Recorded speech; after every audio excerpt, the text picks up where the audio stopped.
어떤 글을 보았는데요, 1년 중에서 마귀가 가장 좋아하는 달이 12월 달이래요. 그리고 마귀가 가장 좋아하는 날이 성탄절이래요. 그 이유는 수많은 사람들을 죄악에 빠뜨릴 수 있는 날이기 때문이래요. 가장 경건해야 할 날인데 참으로 안타깝습니다.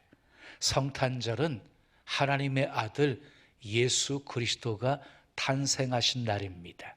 아멘. 사람을 구원하실 메시아가 나신 날입니다. 우리에겐 너무너무 기쁜 날입니다. 그런데 하나님 입장에서 볼 때는 아주 슬픈 날입니다. 우리를 죄에서 구원하시기 위해서 하나밖에 없는 독생자 예수 그리스도를 대속 제물로 이 땅에 보내신 날이기 때문입니다. 자, 성탄의 바른 의미는 임마누엘이란 단어로 정의할 수가 있습니다. 임마누엘이라고 하는 뜻은 하나님이 우리와 함께 계시다 하는 뜻입니다. 사도 요한은 요한복음을 시작하면서 이 성탄의 깊은 의미를 강조하고 있습니다. 요한복음 1장 1절에 태초에 말씀이 계시니라. 이 말씀이 하나님과 함께 계셨으니 이 말씀은 곧 하나님이시니라. 말씀이 하나님과 함께 계셨대요. 그 말씀이 곧 하나님이시래요. 요한복음 1장 14절은 이렇게 말합니다. 그 말씀이 육신이 되어 우리 가운데 거하심에 우리가 그의 영광을 보니 아버지의 독생자의 영광이요 은혜와 진리가 충만하더라. 말씀이 육신이 되어서 말씀이 육신을 입고 이 땅에 오신 분이 바로 예수 그리스도이십니다.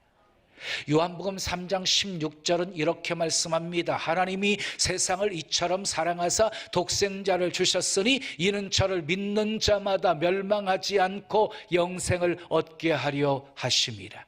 하나님이 세상을 사랑하셔서 독생자를 주셨다는 것입니다. 그리고 저를 믿는 자마다 멸망하지 않고 영생을 얻게 하셨다는 것입니다. 성경은요, 창세기서부터 요한계시록까지 하나님의 구원 역사를 소개하고 있어요. 그런데 그 하나님의 구원 역사는요, 예수 그리스도를 통한 구원 역사예요. 그 구원 역사를 이루어 가시기 위해서 하나님께서는요, 시대마다 필요한 사람을 선택하셔서 쓰셨어요. 자, 구원 사역에 악역을 담당한 사람도 있었어요. 본디오 빌라도, 가론 유다, 헤롯 왕, 그리고 가야바와 안나스 같은 대제사장들, 사탄의 유혹에 넘어가가지고 예수 그리스도를 십자가에 못 박게 만드는 그런 악역으로 쓰임받았어요. 그러나 반대로 아주 귀하게 쓰임받은 사람들도 있지요. 노아, 아브라함, 이삭, 야곱, 요셉, 모세, 여호수아, 다윗. 그리고 성경을 구약을 보면 자세히 보면 수많은 선지자들이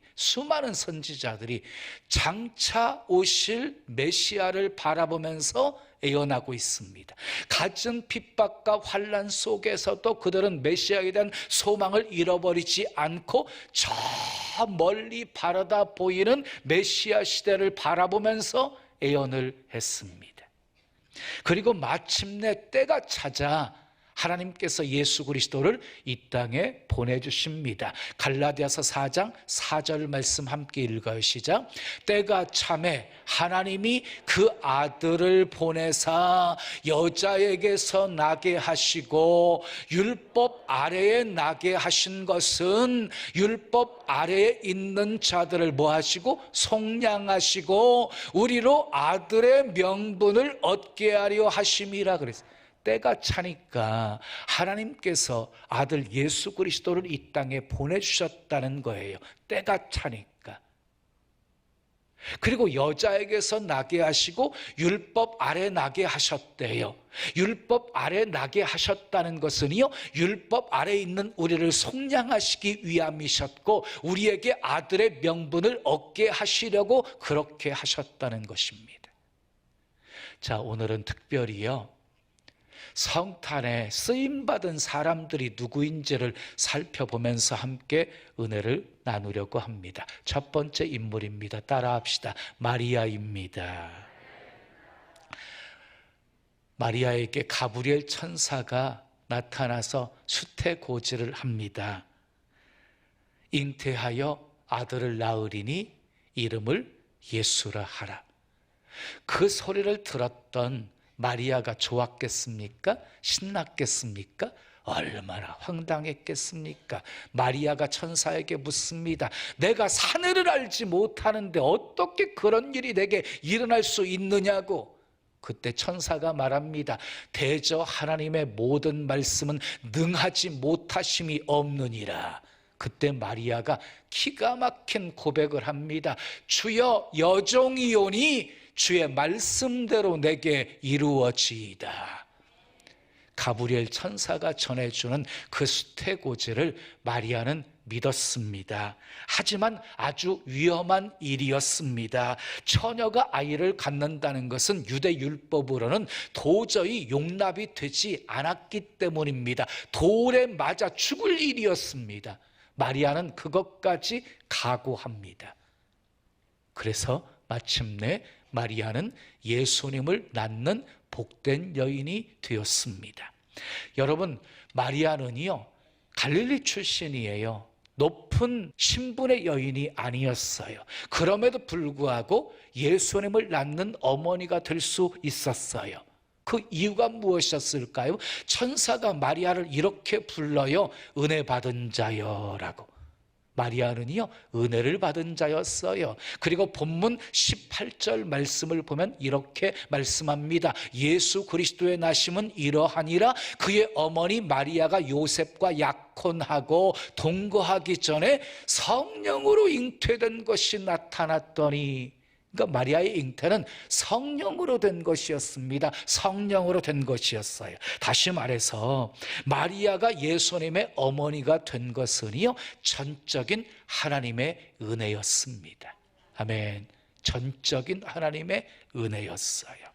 여러분, 마리아의 믿음은요, 지금 생각이나 경험에서 나온 믿음이 아니었어요. 천사를 통해서 들려준 말씀에 근거한 믿음이었어요. 사랑하는 여러분, 때로 하나님의 계획이, 하나님의 방법이 이해가 되지 않아도 하나님의 선하시고 신실하심을 믿으시고 순종하셔서 하나님의 뜻을 이루는 도구로 쓰임 받으시기를 예수님의 이름으로 축원합니다. 두 번째 인물입니다. 쓰임 받은, 따라합시다. 요셉입니다. 오늘 본문 19절 말씀 함께 읽어요. 그의 남편 요셉은 의로운 사람이라 그를 드러내지 아니하고 가만히 끊고자 하여. 성경은요, 요셉을 의로운 사람이라고 평가하고 있어요. 의로운 사람이었어요. 자, 요셉의 문제는요, 정혼한 여자의 임신이었어요. 설레이는 마음 가지고 꿈을 꾸고 있었어요. 그런데 이게 웬 날벼락입니까? 정혼한 여인의 배가 점점 불러오기 시작한 거예요. 자기와 동침한 사실이 없는데 정말 기가 막혀 말이 안 나오는 일이었습니다. 생각하면 생각할수록 분통 터지는 일이었습니다. 배신감은 이루 말할 수가 없었습니다. 나사렛이라는 동네는 작은 동네였기 때문에 쉽게 소문이 퍼질 수 있었습니다. 그런데 요셉은 지혜롭게 처신합니다. 가만히 끊으려고 합니다. 문제를 확대시키지 않습니다. 어떻게 하든지 마리아를 살리려고 합니다. 요셉은 의로운 사람이었습니다. 그리고 이어지는 20절에서 23절 말씀 읽어요. 시작. 이 일을 생각할 때에 주의 사자가 현몽하여 이르되 다윗의 자손 요셉아 내 아내 마리아 데려오기를 무서워하지 말라. 그에게 잉태된 자는 성령으로 된 것이라. 아들을 낳으리니 이름을 예수라 하라. 이는 그가 자기 백성을 그들의 죄에서 구원할 자이심이라 하니라. 이 모든 일이 된 것은 주께서 선지자로 하신 말씀을 이루려 하심이니 이르시되 보라 처녀가 잉태하여 아들을 낳을 것이요 그의 이름은 임마누엘이라 하리라 하셨으니 이를 번역한즉 하나님이 우리와 함께 계시다 함이라. 주의 사자가 꿈에 나타납니다. 마리아 데려오기를 두려워하지 말라고 합니다. 잉태된 것은 성령으로 된 것이라고 합니다. 아들을 낳으면 이름을 예수라고 하라고 합니다. 이는 그가 자기 백성을 죄에서 구원할 자로 오셨다고 합니다. 그리고 이 모든 일이 된 것은 선지자로 하신 말씀을 이루려 하심이니라고 말씀합니다. 그리고 처녀가 잉태하여 아들을 낳을 것인데 그 이름을 임마누엘이라고 하리라고 말씀하십니다. 요셉은요 천사를 통해서 성령의 지시를 받았습니다. 그리고 순종합니다. 본문 24절 25절 말씀 함께 읽어요. 시작. 요셉이 잠에서 깨어 일어나 주의 사자의 분부대로 행하여 그의 아내를 데려왔으나 아들을 낳기까지 동침하지 아니하더니 낳음의 이름을 예수라 하니라. 요셉이 분부대로 행합니다. 마리아를 데려옵니다. 아들을 낳기까지 동침하지 않습니다. 아들을 낳음의 이름을 예수라고 합니다. 말씀대로 순종한 것입니다. 그리고 이 요셉의 순종은 여기서 끝나지 않았습니다. 헤롯 왕이 아이들을 다 죽이려고 할 때, 이 아이를 죽이려고 할 때 주님의 지시를 받고 순종합니다. 마태복음 2장 13절에서 15절까지 말씀이에요. 함께 읽어요. 주의 사자가 요셉에게 현명하여 이르되 헤롯이 아기를 찾아 죽이려 하니 일어나 아기와 그의 어머니를 데리고 예굽으로 피하여 내가 내게 이르기까지 거기 있으라 하시니 요셉이 일어나서 밤에 아기와 그 어머니를 데리고 예굽으로 떠나가 헤롯이 죽기까지 거기 있었으니 이는 주께서 선지자를 통하여 말씀하신 바 예굽으로부터 내 아들을 불렀다 함을 이루려 하심이라. 그래서 요셉이 주의 사자의 명령대로 일어나서 아기와 마리아를 데리고 예굽으로 떠납니다. 헤롯 왕이 죽을 때까지 거기 머물러 있습니다. 그런데 이것은요 주께서 선지자를 통해서 하신 말씀을 이루려 하심이었다라고 말하고 있어요. 어떤 선지자의 말씀이요? 애굽으로부터 내 아들을 불렀다고 말씀하신 호세아 11장 1절의 말씀을 이루려 하심이었다라고 소개하고 있습니다. 다시 말해서 예수님의 이 탄생 그리고 예수님의 그리고 애굽으로 피난 이 모든 것들은 하나님의 말씀대로 되어진 것이라는 것입니다. 여러분, 예수님의 탄생도, 예수님의 자라심도, 예수님의 고난받으심도, 예수님의 죽으심도, 예수님의 장사 지내심도, 예수님의 부활하심도, 예수님의 승천하심도 다 말씀대로 된 거예요. 말씀대로. 그리고 예수님의 재림도 말씀대로 이루어질 것입니다. 사랑하는 여러분, 요셉처럼 문제를 지혜롭게 해결하십시오. 성령의 지시를 받으십시오. 말씀에 순종하십시오. 그래서 하나님께 의로운 사람이라고 평가받으시기를 예수님의 이름으로 축원합니다. 쓰임받은 세 번째 인물입니다. 따라합시다. 목자들입니다. 성경을 보면 하나님께서는요 일꾼을 부르실 때요 게을러 터진 사람 안 쓰셨어요. 열심히 일하는 사람 우리 주님이 불러서 쓰셨다는 거예요. 한결같아요. 다윗도 아버지가 맡긴 양을 치면서요 사자와 싸워서 곰과 싸워서 목숨 걸고 양들을 돌보고 있을 때 사무엘 선지자를 통해서 기름 부음을 받은 거예요. 모세도 산에서 40년 동안 양을 쳤습니다. 날마다 양과 더불어 자고 살았습니다. 그의 나이가 40이 되었을 때 호렙산에서 주님이 부르시고 이스라엘 민족을 출애굽시키라고 하는 지도자로 세우셨습니다. 하나님은요 일하는 사람을 부르셨습니다. 작은 일에 충성된 사람에게 큰 것을 맡기시는 분이십니다. 누가복음 2장 8절을 보면 목자들이 밤을 새워가면서 열심으로 양을 치고 있었습니다. 그렇게 열심으로 양을 치고 있는 목자들에게 천사들이 나타나서 놀라운 소식을 전합니다. 천사가 이르되 무서워하지 말라. 보라, 내가 온 백성에게 미칠 큰 기쁨의 좋은 소식을 너희에게 전하노라. 오늘 다윗의 동네에 너희를 위하여 구주가 나셨으니 곧 그리스도 주시니라. 너희가 가서 강보에 쌓여 구유에 누워있는 아기를 보리니 이것이 너희에게 표적이라 하더니, 호련히 수많은 천군이 그의 천사들과 함께 하나님을 찬송하여 이르되, 지극히 높은 곳에서는 하나님께 영광이요 땅에서는 하나님이 기뻐하신 사람들 중에 평화로다 하니라. 목자들은 직접 천사를 만났습니다. 천사가 주는 메시지를 들었습니다. 천군 천사들이 합창하는 소리를 들었습니다. 목자들은 그것을 보고 듣고 가만히 있지 않았습니다. 이어지는 15절에서 17절까지 말씀 함께 읽어요. 시작.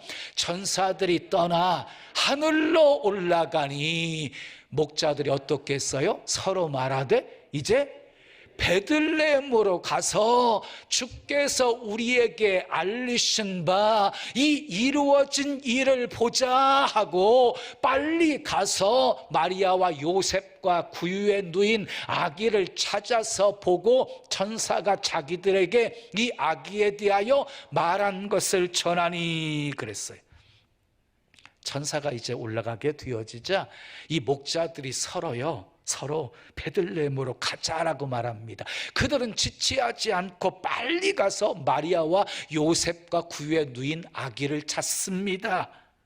그리고 마리아와 요셉에게 천사의 메시지를 전합니다. 그리고 이어지는 20절 말씀 함께 읽어요. 시작. 목자들은 자기들에게 이르던 바와 같이 듣고 본 그 모든 것으로 인하여 하나님께 영광을 돌리고 찬송하며 돌아가니라 그랬어요. 목자들은 천사들이 말한 대로 되어진 것을 눈으로 보고 확인한 다음에 하나님을 찬송하며 영광을 돌리며 돌아갑니다.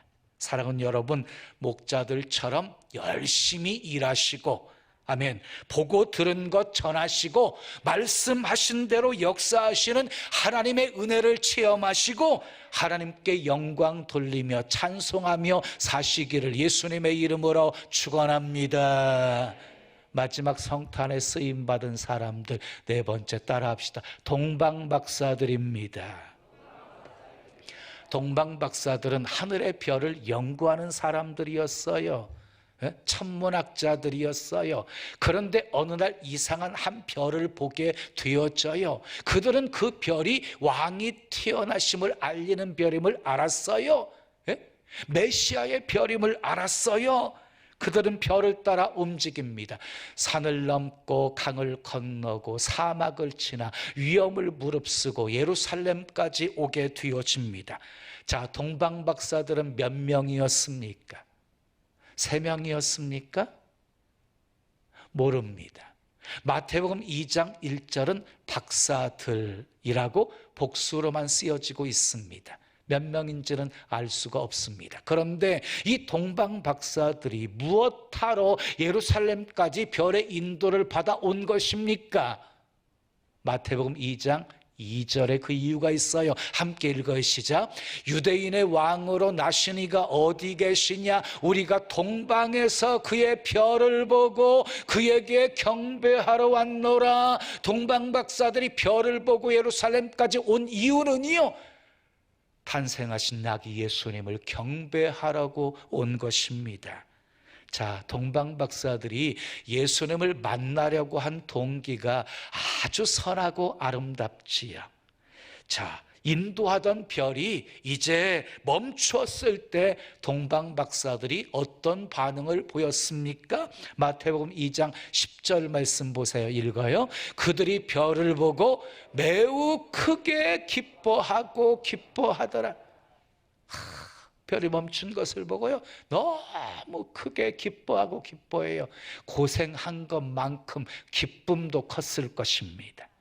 그들은 찾은 후에 아기 예수님께 황금과 유향과 몰약을 드리면서 경배합니다. 마태복음 2장 11절 말씀 읽어요. 집에 들어가 아기와 그의 어머니 마리아가 함께 있는 것을 보고 엎드려 아기께 경배하고 보배합을 열어 황금과 유향과 몰약을 예물로 드리니라 그랬어요. 여러분, 황금과 유향과 몰약은요, 왕께 드리는 예물이에요. 왕께 드리는 예물. 그러니까 지금 왕에게 걸맞는 예물을 동방박사들이 아기 예수님께 드리고 있는 것이에요. 그리고 아기 예수님을 경배한 동방박사들은요, 꿈에 헤롯에게로 돌아가지 말라는 지시함을 받고 다른 길로 고국으로 돌아가게 되어집니다. 마태복음 2장 12절 말씀 읽어요. 그들은 꿈에 헤롯에게로 돌아가지 말라 지시하심을 받아 다른 길로 고국에 돌아가니라. 지시하심을 받아 다른 길로 고국에 돌아가니라. 이것이 진정한 경배입니다. 여러분, 하나님이 기뻐하시는 것은요, 예배 형식이 아니에요. 예배 의식이 아니에요. 진정한 예배는 주님의 뜻을 알았으면 그 뜻대로 순종하며 사는 것이에요. 이게 진정한 경배예요. 사랑하는 여러분, 동방박사들처럼 하나님께 인도받는 삶은 복됩니다. 안전합니다. 형통합니다. 동방박사들처럼 경배하는 성탄이 되시기를 축복합니다. 왕에게 걸맞는 예물을 준비하여 드리는 성탄이 되시길 축복합니다. 동방박사들의 출현으로 헤롯 왕과 예루살렘은 소동을 일으키게 되어집니다. 헤롯 왕이 급하게 대제사장과 서기관들을 불러서 그리스도가 어디서 나는지를 묻습니다. 베들레헴에서 태어난다는 사실을 확인한 헤롯 왕이 동방박사들에게 가서 찾으면 알려달라고 말합니다. 나도 가서 경배하겠다고 말합니다. 새빨간 거짓말입니다. 오늘날도 마찬가지입니다. 성탄의 주인공은 예수 그리스도이십니다. 이 사실을 모르고 있는 사람이 있습니까? 예수님의 오심으로 역사가 BC와 AD로 나누어진 거 모르는 사람이 있습니까? 예수님이 죄에서 구원하시기 위해 십자가에서 죽으셨고 다시 부활하셨다는 사실을 모두가 알고 있습니다. 그리고 승천하신 후에 다시 오신다는 사실도 알고 있습니다. 그런데 믿지 않습니다. 그래서 경배하지 않는 것입니다. 그래서 죄 짓는 날이 돼버리고 만 것입니다. 그래서 성탄은 지극히 높은 곳에서는 하나님께 영광이지만 땅에서는 하나님이 기뻐하심을 입은 사람들에게만 평화가 있는 것입니다. 예수님은 모든 사람에게 평화를 주러 오신 것이 아니에요. 하나님이 기뻐하시는 사람들에게 평화를 주러 오신 것이에요. 사랑하는 여러분, 성탄절에 마리아를 기억하십시오. 요셉을 기억하십시오. 목자를 기억하십시오. 동방박사를 기억하십시오. 은혜 받고 순종한 마리아, 성령의 지시를 받고 말씀에 순종한 요셉, 성탄의 소식을 전하며 하나님을 찬송하며 영광 돌린 목자들, 하나님의 인도를 받아 경배하러 온 박사들, 이들이 있었기에 첫 번째 성탄절은 아름다울 수 있었습니다. 이제 매년 돌아오는 성탄절은 우리가 아름답게 만들어야 합니다. 아멘. 요셉처럼, 마리아처럼, 목자들처럼, 동방박사들처럼 이 시대 속에 쓰임받는 사람들이 되셔서 주님의 뜻 이루며 사시기를 축복합니다. 지극히 높은 곳에서는 하나님께 영광이요, 땅에서는 기뻐하심을 입은 사람들인 여러분들에게 평화가 넘치는 복된 성탄 되시길 예수님의 이름으로 축원합니다. 지금은 선교 헌금 시간입니다. 이 예배를 통해 삶 가운데 은혜와 회복이 충만하시길 간절히 기도합니다.